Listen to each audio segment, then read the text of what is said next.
Hello les challengers, challenge motivation 10 km par jour. Aujourd'hui c'est le jour 35. Gratitude. Alors ma pensée inspirante, tu as dû comprendre maintenant comment ça se passe pour moi. Beaucoup de choses sont arrivées. En plus, j'ai vu une de mes sœurs aujourd'hui. Et quand c'est comme ça, on a discuté de plein de choses. Et du coup, ça partait un peu dans tous les sens. En gros, ce qui est ressorti de cette conversation que j'ai envie de partager avec toi, c'est ma prison mentale. Comment je me suis mise en prison, mais toute seule. Beaucoup de limitations, beaucoup de pensées limitantes, de croyances limitantes. Et ce qui est intéressant aussi avec les croyances limitantes, c'est qu'il y en a beaucoup dont j'ai hérité, qui ne sont même pas mes vraies croyances limitantes à moi. C'est-à-dire que c'est des croyances limitantes que j'ai héritées peut-être des parents ou des amis ou du voisin.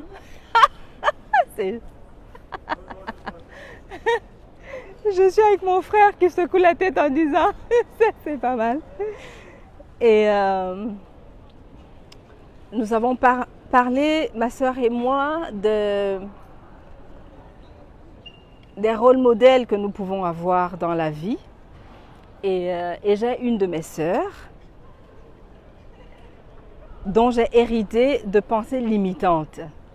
Et c'est seulement aujourd'hui que je m'en suis rendu compte. Quand on discutait avec cette sœur qui est ici et que dans la conversation, c'est arrivé que je parle de mon autre sœur. Et là, je me suis rendu compte que dans une des prisons dans lesquelles je me suis mise, il y avait quelque chose que j'ai hérité de cette sœur-là.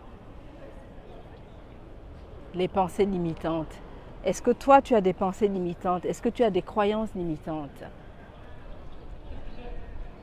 C'est beau la prison, parce que ce qui est compliqué avec la prison, c'est que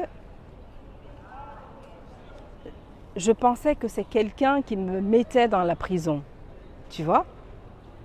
Et je me rends compte que je me suis mise toute seule dans la prison, mais toute seule, inconsciemment évidemment, mais surtout j'ai fermé la porte de cette prison et j'ai jeté la clé.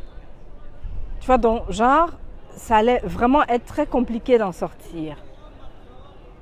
Plein de schémas. Alors, je vais chercher un exemple pour étayer ce que je dis.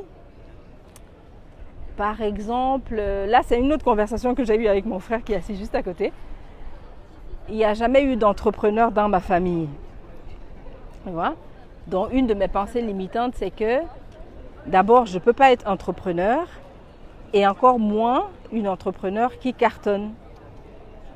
Ça, c'est une pensée limitante, mais dont j'ai hérité inconsciemment, tu vois, qui est liée à quelque chose qui ne m'appartient pas à moi directement. Dans les pensées limitantes, les croyances limitantes, il y a aussi toutes les mémoires des ancêtres, des grands-parents, des arrière-grands-parents, des défunts. Il y a toutes ces choses aussi qui sont quelque part engrammées, inscrites en moi, dont je n'ai pas conscience, dont je n'avais pas conscience. Et ce sont des choses qui ne m'appartiennent pas. Coucou Maud, comment vas-tu? Monsieur, bonjour. C'est interdit? Oui, les critiques, c'est une occupation d'espace. S'il peut prendre le téléphone, il vous filme, il n'y a pas de souci. Ok. Alors, je viens d'apprendre. Oui, c'est Facebook, un direct Facebook. Ah, c'est ça. C'est pas quelque chose de... Mais vous avez beaucoup d'abonnés sur Facebook. C'est- Vous êtes en direct. Oui, je suis en direct. Parce que vous prenez le risque parce qu'il y a les droits d'auteur de Daniel Durin des colonnes. Oh, Comme il a un d'accord. service juridique, Je sais pas. Ben, c'est bien Ça peut passer inaperçu. Oui. Vidéo, mais il a un service qui est vraiment Très actif. très actif et à ce moment il est un peu chômé, il risque de... Si vous êtes une star, vous êtes vrai.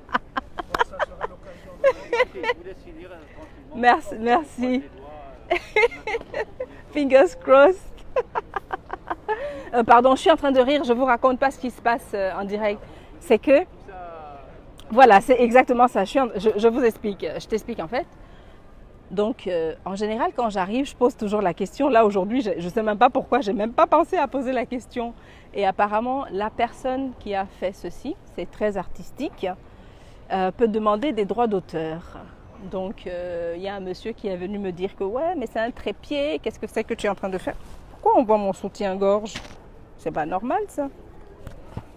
Bon, on va cacher tout ça, hein? Cacher toute cette misère quand même. Et donc il me dit, bon, et je lui dis que je suis en direct, et il me dit, ah mais ok d'accord. Donc voilà, c'est un lieu qui est, apparemment on ne peut pas mettre un trépied. Mais moi je viens souvent ici, je prends plein de photos parce que c'est vraiment tout près de chez moi. Anyway, les trépieds sont interdits. Photos, oui, vidéo, oui, mais pas sur un trépied. Donc j'apprends. Revenons, recentrons un peu le débat. Les pensées limitantes, les croyances limitantes. J'ai les miennes propres, j'ai celles dont j'ai hérité, mais peu importe qu'elles soient les miennes ou qu'elles soient celles dont j'ai hérité, elles m'empêchent d'avancer, elles m'empêchent de m'accomplir, elles m'empêchent de penser que je peux accéder à la réussite. Donc voilà, peu importe ce que je vais dire, peu importe comment je vais prendre ça, peu importe où j'ai pris cette pensée limitante, c'est une vraie prison. J'ai pris l'exemple tout à l'heure de, voilà, je me suis mise en prison, j'ai fermé et j'ai jeté la clé. Donc aujourd'hui, je suis à la recherche de cette clé pour venir ouvrir la prison dans laquelle je me suis mise toute seule. Je parlais de conscience tout à l'heure, je vais souvent en parler, tu as dû le comprendre maintenant, j'en parle beaucoup. Et que le pire dans cette histoire, dans cette aventure qui est la mienne ici sur Terre, c'est que j'avais même pas conscience que je m'étais mise en prison toute seule, tu vois. J'accusais encore, comme souvent, je sais très bien le faire, je mettais encore cette responsabilité sur la tête des autres, alors que je m'y étais mise toute seule. Mais ça peut partir de toutes petites choses, du type, la première fois que j'ai couru 15 km, j'ai jamais pensé que je pouvais courir 15 km en une fois, tu vois. J'avais cette pensée limitante que physiquement, je ne pouvais pas y arriver. Après, j'ai fait les 20 km de Bruxelles, mais pareil, je pensais que je ne pouvais pas y arriver. Et donc, en fait, j'ai commencé comme ça à poser des actes et des actions pour montrer que ce ne sont que des pensées et que cette prison, elle n'est que mentale.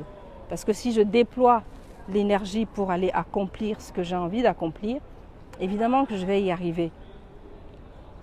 Mais c'est là où la prison mentale est compliquée. Parce qu'avant de le faire, voilà, j'hésite, je me pose 1000 questions, est-ce que je vais y arriver? Et tu sais quoi? J'ai rien à perdre. Par exemple, pour aller courir les 20 km ou le marathon, mon prochain truc, c'est le marathon. J'ai rien à perdre parce que, au pire, j'arrive en dernier, mais j'aurais couru les 20 km, tu vois.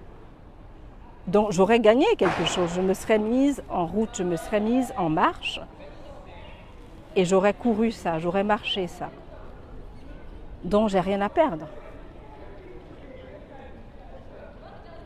Mais il faut que je le comprenne, que j'intègre que si je ne veux pas prendre mon téléphone et appeler quelqu'un pour demander de l'aide ou pour poser une question, une simple question, je ne te raconte pas comment ça se passait au début quand je suis devenue entrepreneur, je vais te raconter un truc. Donc j'arrive, je deviens entrepreneur. Et qu'est-ce qui se passe? Quand tu es entrepreneur, tu as installé ton truc. Je pensais comme ça que les clients allaient tomber du ciel, tu vois, parce que j'avais créé une entreprise. Et j'apprends que non, en fait, ça ne se passe pas comme ça, il faut faire des choses.